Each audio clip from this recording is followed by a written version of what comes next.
So we'll start with the network file system, or NFS. It's an open source software.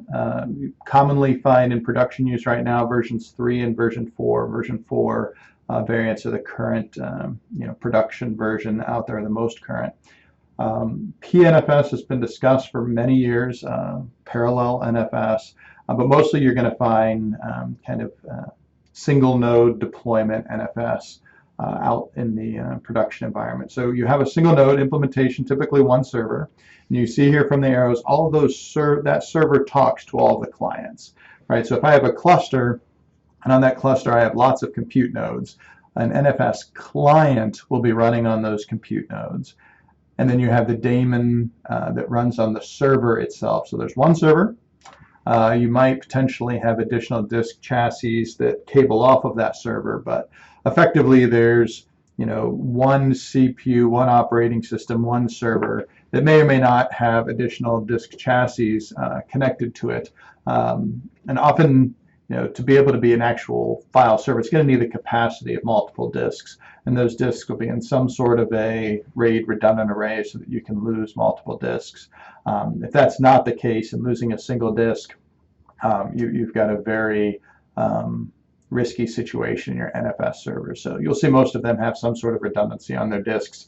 If not, because it's a non-parallel file system, if they don't have that capability of the server itself being redundant, at least the disks are redundant in NFS implementation.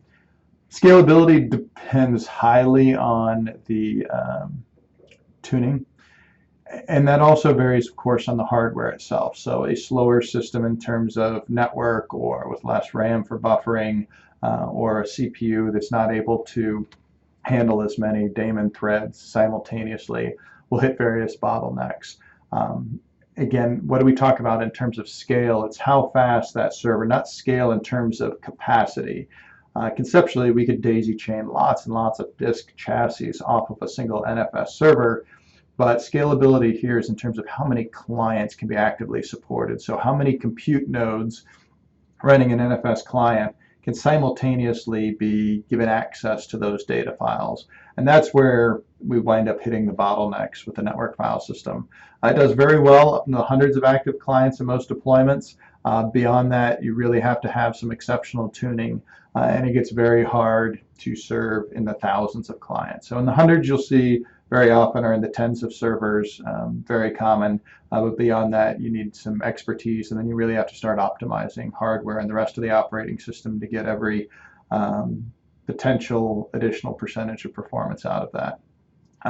One nice thing about NFS is it has really good small file performance. So if you're doing applications with lots and lots of small files, this isn't a bad distributed file system to be using. Again, since it's a single server, there's all of those bottlenecks in terms of performance, but also to understand failure. If for some reason the motherboard fails, or if you get a RAM failure that causes the operating system to freeze or crash, the entire file system goes offline. In the case of a catastrophic failure such that it's not recoverable, such as the RAID card or something like that, you would suffer significant data loss.